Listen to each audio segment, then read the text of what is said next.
At 12:31 in the morning on December 14, 2020, a volunteer firefighter drives down a gravel road in central Texas and finds a car that shouldn't be there. The headlights are on, the engine is running, the front passenger door is locked, and there is no one inside. He gets out. He starts walking up and down the road with a flashlight, and what he finds doesn't make the scene any less confusing. It makes it worse. A backpack thrown into the middle of the road, a cup that smells like alcohol, and clothes, real clothes, scattered across nearly the length of 3 football fields, like someone had undressed while walking, piece by piece, into the dark. He picks up the radio and tells dispatch what he's looking at. There's no urgency in his voice yet, just confusion. He hasn't found a driver. He hasn't found a passenger. He's found an empty car and a trail of belongings that lead nowhere.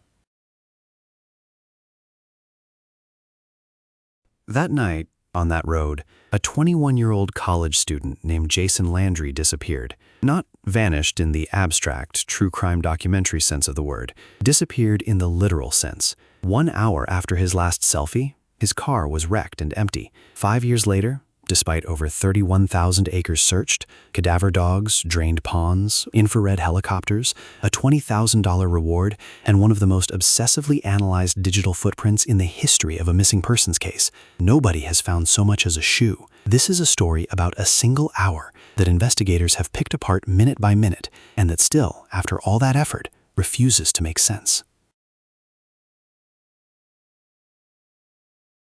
Jason David Landry was born in July of 1999 in Missouri City, Texas, a suburb southwest of Houston, the youngest of 3 kids. By every account from people who knew him, he was the kind of person who filled a room, loud, funny, a little chaotic, prone to talking in circles before he got to his point. He liked weird socks. He liked music. He kept a betta fish named Sparky in a tank in his apartment. His father later described him as someone who ran on pure optimism, which is a nice way of saying he assumed things tended to work out, including, presumably, his drive home.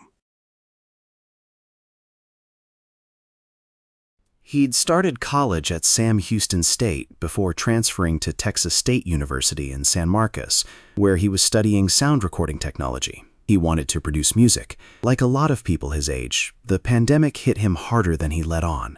Isolation didn't suit him. Friends said he leaned on marijuana to get through it, and somewhere in that period he also developed an interest in big, sprawling ideas, the kind of late-night, half-formed philosophizing about the universe that a lot of 21-year-olds get into. One friend later said conversations with Jason had started looping in the rapture, aliens, Jesus, and Elon Musk, more or less interchangeably. None of that on its own is a red flag. People get stoned and talk about aliens. But it's part of the picture investigators would eventually try to use to explain what happened on December 13th, 2020, the night Jason packed up his apartment for winter break and started driving the 165 miles south to his parents' house. He packed his PlayStation, his clothes, his toiletries, a pill bottle with a few marijuana joints inside, his laptop, and a plastic tumbler holding Sparky the fish. At just before 11 p.m., he left. What happened over the next 90 minutes is unusually well documented because almost everything Jason did that night left a digital trace, and investigators were eventually able to reconstruct his route down to the minute. At 10:55 p.m., he opens Waze and sets his destination. At 11:05, he's driving south on Highway 80, passing underneath Interstate 35 in San Marcos. He keeps heading south for the next 20 minutes through a string of tiny communities, Prairie Lee, Fentress, Stairtown, places that are barely more than a name on a map. At 11:24, he enters the small town of Luling, and here's where the first genuinely strange thing happens. He closes Waze. He opens Snapchat instead. Maybe this was deliberate. Maybe he just fat-fingered his phone trying to switch apps and didn't notice. Either way, 4 minutes later, at 11:28 p.m., he sends a selfie to his ex-girlfriend. In it, he looks completely normal, relaxed, at ease. Nothing about that photo suggests a young man who's about to vanish. It is the last confirmed image anyone has of Jason Landry. Somewhere around 11:30, instead of turning right onto Magnolia Avenue, the turn that would have put him on track for the interstate and eventually home, his car keeps going straight. The road he's now on starts as pavement and within a few blocks turns into gravel. It's called Salt Flat Road, and it cuts for several miles through oil fields and ranch land, the kind of rural Texas backroad with no streetlights and no real reason for an out-of-towner to be on it. Investigators still don't know why he made that turn. Did he simply not notice the road changing under him while he was looking at his phone? Did losing Waze mean he lost the only thing actively correcting his course? Or did he do it on purpose? There was a meteor shower visible that night, and Salt Flat Road, dark and treeless, would have offered a clear view of the sky. Nobody has ever been able to rule that one in or out. What we do know is that at some point on that gravel road, his car spun out. The physical evidence suggests he overcorrected, the rear of the vehicle catching a tree, the front then swinging into a barbed wire fence. It's a single vehicle accident, and by the look of the wreck, not a particularly violent one. The airbags never deployed. At 12:31 a.m., a volunteer firefighter happens to be driving down that same stretch of gravel and spots the wreck. Here's the inventory of what was actually found that night, because the specifics matter more than almost anything else in this case. The Nissan Altima was still running. The headlights were on. The keys were in the ignition. The front passenger door was locked, which is a strange detail to fixate on, but it is the kind of detail that makes you start asking questions about what state of mind the driver was in when he left the car. There was no blood inside the vehicle. There was no sign that anyone else had been in it. About 900 feet down the road, roughly the length of 3 football fields, searchers found Jason's clothes: a shirt, shorts, sandals, underwear, a pair of socks with a cartoon character on them, scattered, not dropped in a pile, but spread across that distance, as though he'd kept walking and kept removing items as he went. Dozens of feet further on, they found his wallet, his toiletries, his marijuana, and the tumbler with Sparky inside. The fish had already died. The only piece of biological evidence in the entire scene was a small smear of blood on his underwear, not on his shirt, not in the car, a smear on one item of clothing, with no clear explanation for where it came from. It could have been from brushing against the barbed wire fence. It could have been from something else entirely. There has never been enough of it to test conclusively for much beyond confirming it was his. Law enforcement did a quick walkthrough of the immediate area that night, including a nearby abandoned house, and found nothing. They had the car towed to an impound lot, and then they left.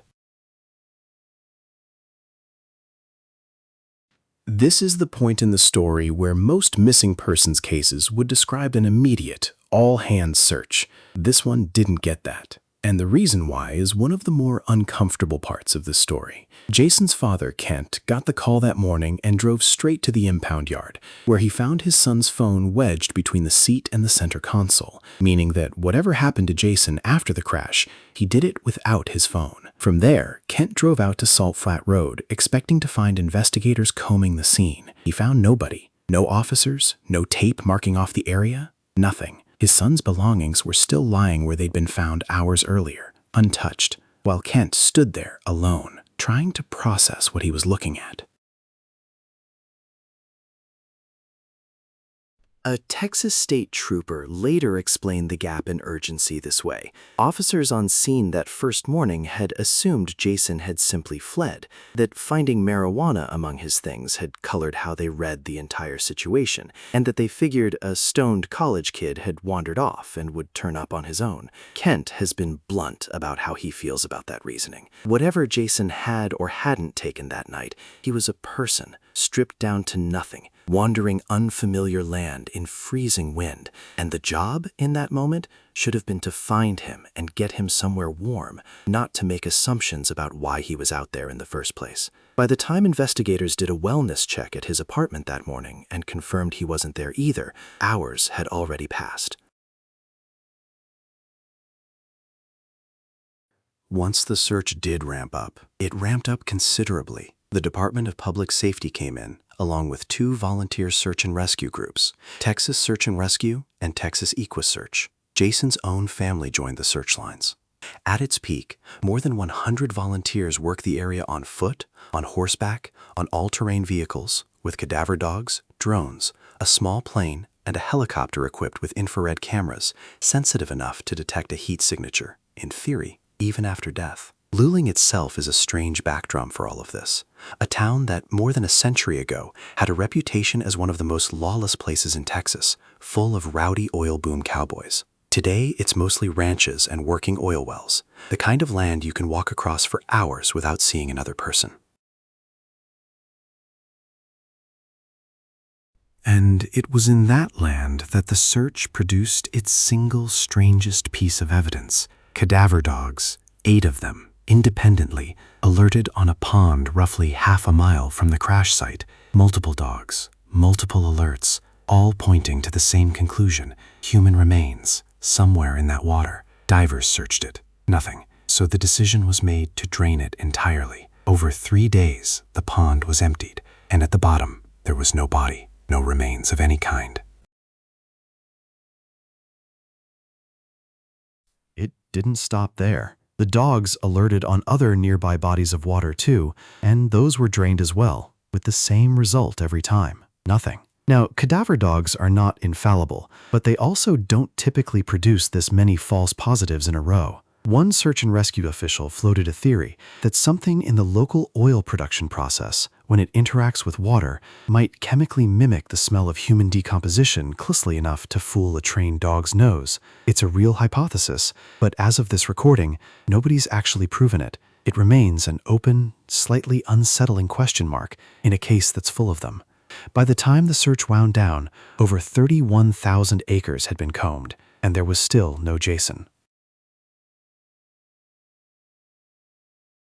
So, what actually happened in that hour? There are broadly 4 explanations that keep coming up, and each one has a problem. The first is hypothermia, and specifically a phenomenon called paradoxical undressing. The night Jason disappeared, temperatures were sitting between 36 and 43 degrees Fahrenheit, with a wind chill that made it feel colder. In the later stages of severe hypothermia, somewhere between 20 and 50% of fatal cases show a bizarre symptom. The person starts removing their clothes, as though they're overheating, even as their body temperature is critically low. There are 2 competing explanations for why. One is that the blood vessels in the arms and legs, which constrict to protect the body's core in cold weather, eventually give out from exhaustion and suddenly dilate, flooding the limbs with warm blood and creating a false sensation of heat. The other is that prolonged cold exposure damages the hypothalamus, the part of the brain that regulates temperature, and the body simply loses the ability to correctly read its own state.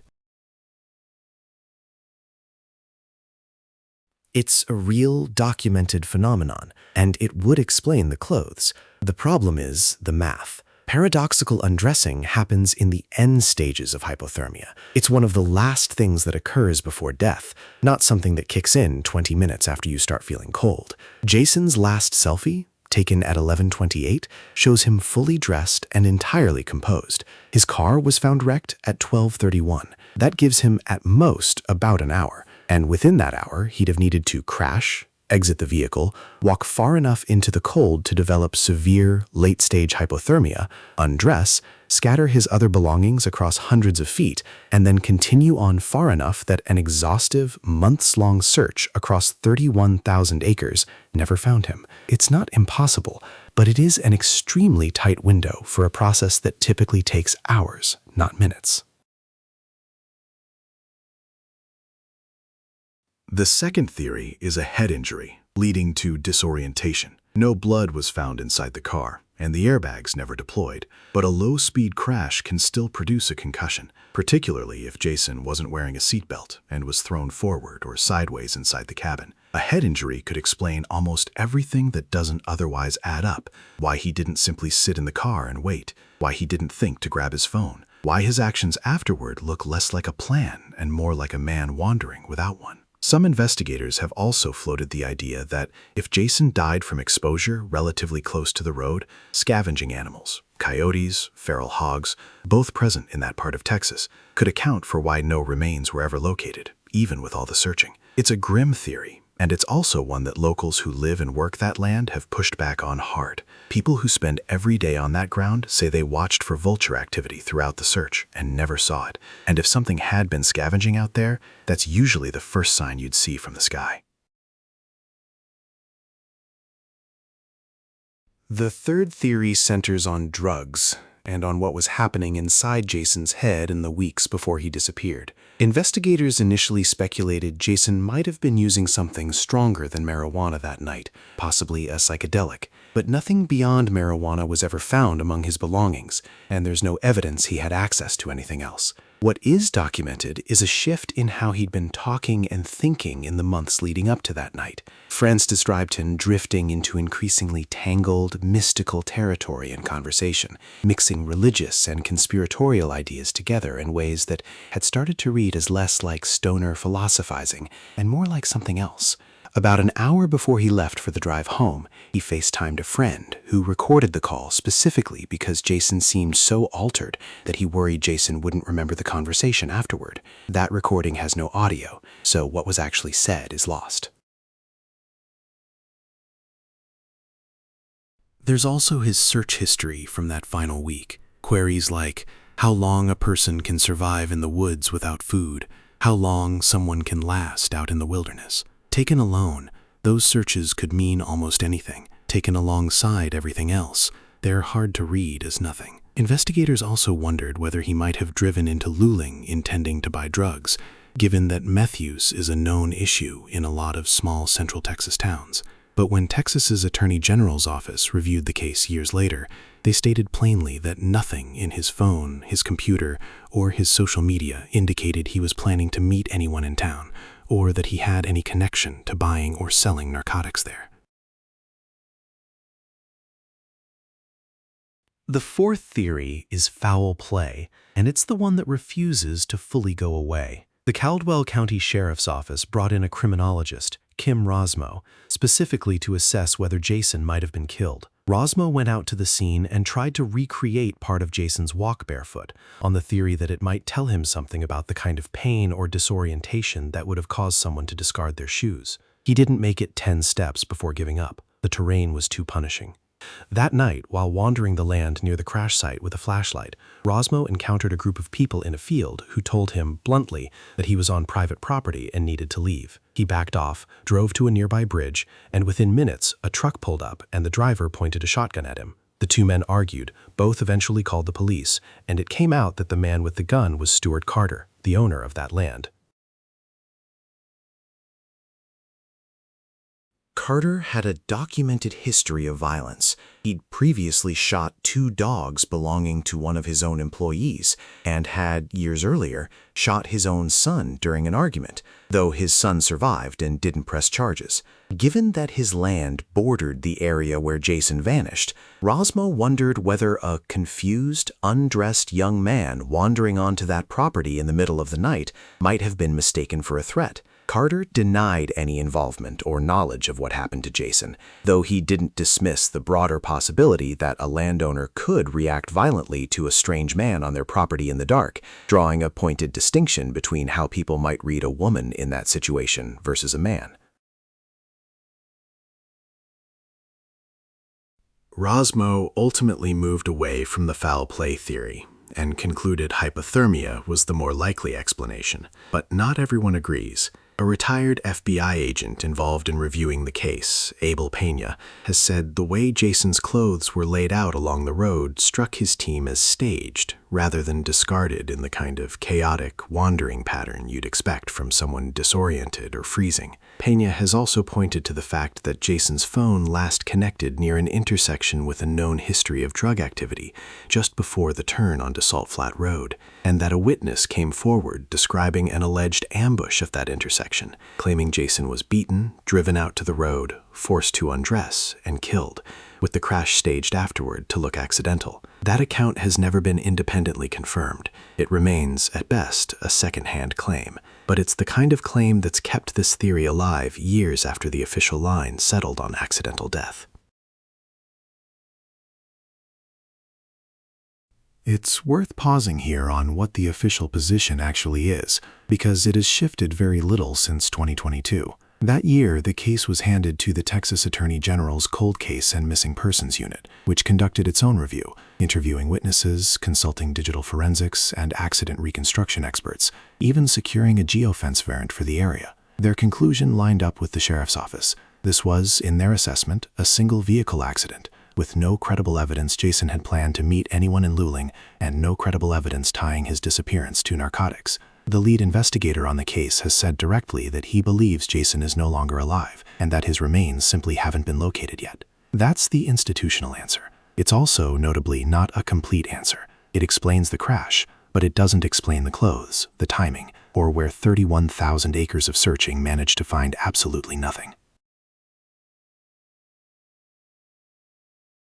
What's happened in the years since is, in some ways, its own story. Jason Landry's disappearance became one of those cases that doesn't just attract media coverage, it attracts obsession. A long-form investigation by Texas Monthly spent years embedded with the amateur sleuths who've built entire volunteer search operations around this case. One of them, a software executive from the Houston area, has reportedly spent something like $50,000 of his own money trying to crack it, describing the case as feeling less like a missing persons file and more like someone was simply lifted off the earth. That's not a small detail. It tells you something about how genuinely irreconcilable the evidence in this case is, that years after the official investigation effectively closed, ordinary people are still pouring their own time and money into it, still combing the same gravel road, still rerunning the same hour over and over, hoping that the thing everyone else missed is still findable.